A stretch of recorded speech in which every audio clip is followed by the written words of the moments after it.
Hi there, my name is Michael Schiebler and I'm running a family business called Classics here in Sweden. Today we're going to show you a very special Mercedes 190B from 1960.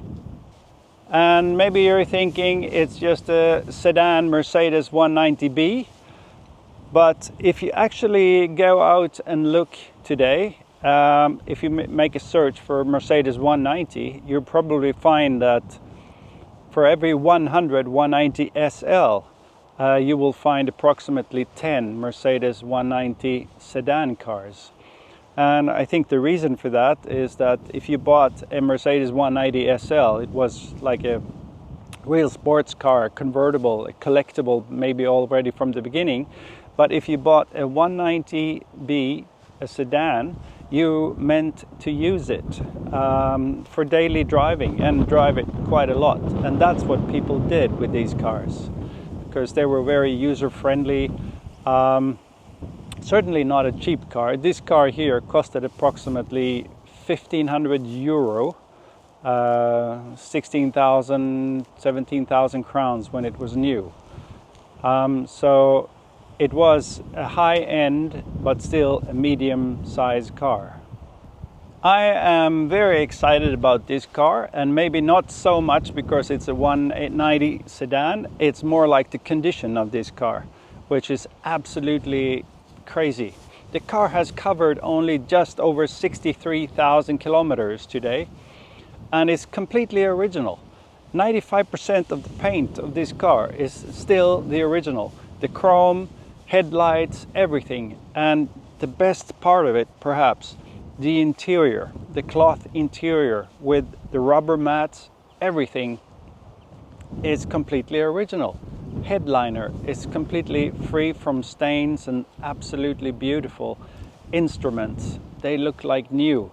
And the reason for this incredible condition is that a man named Fritz walked into Mercedes in Vänersborg in 1960, and he ordered this Mercedes, and he bought it together with his two siblings. And they were driving around with this car, but the thing was that only Fritz has the driver's license and the other two siblings were simply riding along. And then one day, a few years after they had the car, Fritz decided that he was going to drive some private things in this car, just run a small errand.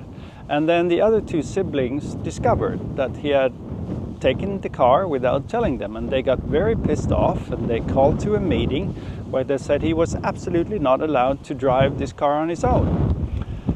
And on that day, he decided that he would just simply never drive the siblings anymore.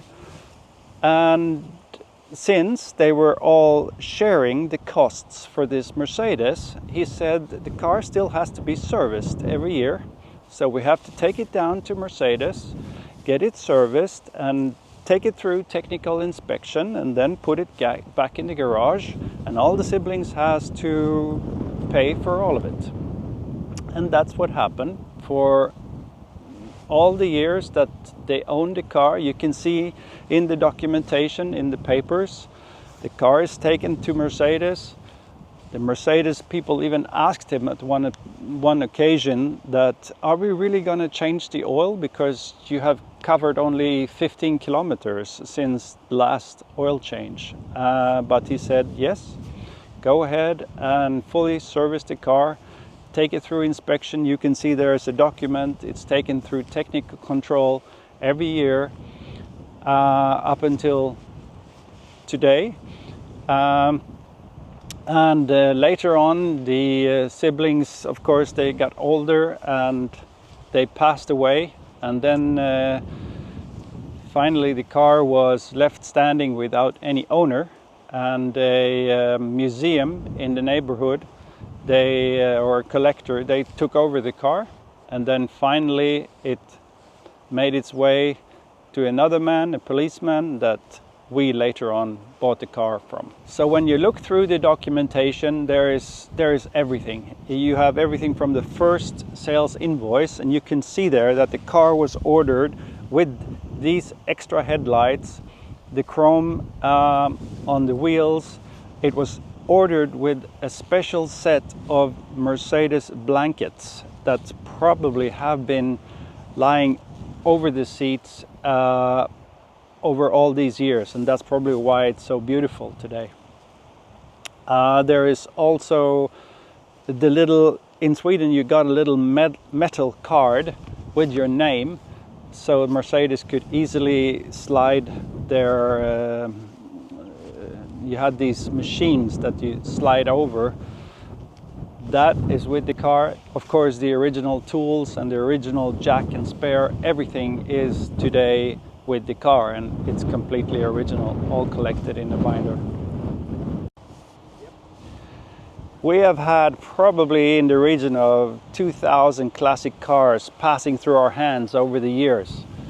So when I find something like this, I know it's truly an exceptional car and it's a really rare find. And I have never seen another better car like this in my entire life. I just want to say it's a really, really special car.